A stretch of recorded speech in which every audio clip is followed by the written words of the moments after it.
حضرت سیدنا عمر رضی اللہ تعالی عنہ جلیل القدر ہستی ہیں جنہیں حضور علیہ السلام نے اللہ سے مانگ کے لیا۔ سارے صحابی رسول کریم صلی اللہ علیہ وآلہ وسلم کے مرید ہیں، لیکن جناب عمر میرے حضور کی مراد ہیں۔ 39 لوگ جب اسلام لا چکے، 39ویں شخص حضرت امیر حمزہ رضی اللہ تعالی عنہ تھے، اور ان کا ایمان لانا مسلمانوں کے لیے بہت بڑی ڈھارس اور بہت بڑے حوصلے کا سبب و ذریعہ بنا۔ تو میرے حضور نے ہاتھ اٹھا لیے، کہا اے اللہ، ایک شیر دیا ہے امیر حمزہ، ایک شیر اور عطا کر دے، اب تیری مرضی، عمر بن خطاب دے دے یا عمر بن حشام دے دے۔ حضور دعائیں مانگ رہے اور یہ ہاتھ میں تلوار لیے غیظ و غضب سے بھرے ہوئے گھر سے نکلتے ہیں کہ بانی اسلام کا چراغ ہی بجھا دینا ہے۔ راستے میں ایک صاحب ملے اور کہا کہ عمر، تیور کوئی اچھے نہیں لگتے، خیر تو ہے، کدھر جا رہے ہو؟ کہا چراغ اسلام بجھانے جا رہا ہوں، یہ روز کا مسئلہ ختم ہونے لگا ہے میرے ہاتھوں۔ مسکرا کے بولے گھر کی خبر تو لو۔ کہا میرے گھر کو کیا ہوا؟ کہا تمہاری بہن فاطمہ بھی نوکر بن گئی ہے رسول اللہ صلی اللہ علیہ وسلم۔ غصے سے بھرے ہوئے اپنی بہن کے گھر کا رخ کرتے ہیں، اندر سے قرآن پڑھنے کی آواز آ رہی، غصہ اور بڑھ جاتا ہے، دروازے کو زور زور سے کھٹکھٹاتے ہیں۔ اہل خانہ سمجھ گئے ماجرا کیا ہے، گرجدار آواز ہے جناب عمر کی، دروازہ کھولو۔ جلدی سے معلم کو چھپا دیا اور بہن آگے بڑھ کے دروازہ کھولا۔ کہا تم سابی ہو گئے ہو، دین چھوڑ دیا تم نے، بتوں کی وفا ترک کر دی اور بے تحاشا مارنا شروع کیا۔ بہن کا سر پھٹ جاتا ہے، خون بہنے لگتا ہے اور یہ مارتے چلے جاتے ہیں۔ فاطمہ بنت خطاب بولی عمر، تم خطاب کے بیٹے ہو، سنو میں بھی خطاب کی بیٹی، جو ظلم جو جبر کرنا ہے کرو، میں محمد عربی کا دامن نہیں چھوڑوں گی۔ سوچنے پہ مجبور ہو جاتے ہیں وہ کون سی طاقت ہے جس نے بجلیاں بھر دی اس کے اندر۔ کہا جو تم پڑھ رہے تھے مجھے بھی سنا سکتے ہو؟ کہا تمہیں غسل کرنا ہوگا۔ عمر اپنے بدن کو دھو رہے ہیں، میرا رب دل دھو رہا ہے۔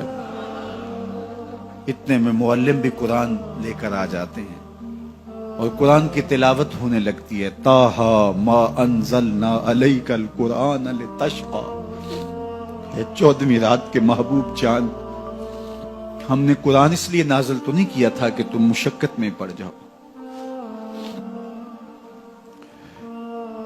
بے تاب ہو گئے، کہا عمر کی عمر برباد ہو گئی، مجھے لے چلو حضور کی چوکھٹ پہ۔ تلوار حمائل کی ہے، بہنوئی ساتھ ہیں، اور حضور کی بارگاہ میں حاضر ہو رہے ہیں۔ دروازے کے سوراخوں سے دیکھا تو صحابہ تشویش کا اظہار کرنے لگے کہ عمر آ رہا ہے، تلوار حمائل کی ہے، ارادے اچھے نہیں لگتے۔ جناب امیر حمزہ نے کہا دروازہ کھول دو، اچھی نیت سے آیا تو استقبال کریں گے، نیت اچھی نہیں ہے تو اس کی تلوار سے اس کی گردن کاٹ دیں گے۔ حضور کے سامنے جا کے بیٹھ گئے، گلے میں کپڑا ڈالا تھا، حضور نے پکڑ کے کہا عمر، ابھی وقت نہیں آیا کہ تم اسلام لے آؤ؟ یہی وقت تھا عمر کے اسلام لانے کا، لبوں پہ کلمہ جاری ہو گیا۔ اللہ اکبر کی صدا اس زور سے گونجی کہ مکے کی گلیاں گونجنے لگی۔ اسلام لانے کے بعد حضور سے پوچھتے ہیں حضور کیا ہم حق پر نہیں ہیں؟ فرمایا ہم حق پر ہیں۔ اللہ کا دین سچا نہیں ہے؟ کہا اللہ کا دین سچا ہے۔ آپ اللہ کے سچے نبی نہیں ہیں؟ فرمایا میں اللہ کا سچا نبی ہوں۔ تو کہا پھر ہم چھپ کے عبادت کیوں کریں؟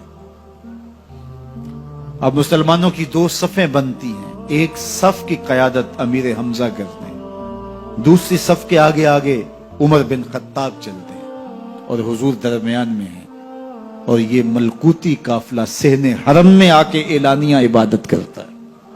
حضرت عبداللہ ابن مسعود رضی اللہ تعالیٰ عنہ فرماتے ہیں عمر کا اسلام لانا اسلام کے لیے عزت کا سبب بنا، اسلام کے وقار کی علامت بن گیا۔ ایک ایک کے دروازے پہ جا کے دروازہ کھٹکھٹا کے کہتے ہیں، وہ تو اور خبر سننے کے لیے بے چین تھے کہ یہ بانی اسلام کی زندگی کا چراغ بجھانے گیا تھا، کوئی خبر لایا ہوگا۔ وہ کہتے ہیں آؤ عمر کدھر آئے ہو؟ کہا تمہیں بتانے آیا ہوں، کمزوروں سے پنجہ آزمائی کرتے رہے ہو، آؤ میرے سے بات کرو، میں محمد عربی کا نوکر بن گیا ہوں۔ اللہ اکبر۔ میرے حضور نے فرمایا جب اچھے لوگوں کا ذکر کرو تو میرے عمر کا ذکر بھی کیا کرو۔ میرے عمر کی زبان پر حق بولتا ہے، سچ بولتا ہے۔ ان الشیطان یفر من ظل عمر، عمر کے سائے کو دیکھ کے شیطان بھاگتا ہے۔ اللہ اکبر۔ اسلام لائے تو زندگی کی ایک ایک سانس اسلام کے لیے وقف کر دی، حضور کا پہرا دیا، حضور کی ناموس کا پہرا دیا، حضور کی شریعت کا پہرا دیا۔ اسلامی فتوحات پھیلیں تو پھیلتی ہی چلی گئیں، کبھی مصر فتح ہو رہا ہے، کبھی ایران فتح ہو رہا ہے، آرمینیا تک مسلمانوں کی افواج پہنچتی ہیں۔ 22 لاکھ مربع میل پر حضرت عمر رضی اللہ تعالیٰ عنہ کی سلطنت پھیل جاتی ہے۔ عدل و انصاف کا دورہ ہوتا ہے۔ زمانے نے دیکھا کہ غیر مسلم بھی عدالت میں کھڑا ہے تو اسے خوف نہیں ہوتا تھا کہ میرے سے ناانصافی ہوگی، اس لیے کہ حکومت عمر کی چل رہی ہے۔ وہ بھی مطمئن ہوتا تھا کہ میرے ساتھ انصاف ہوگا۔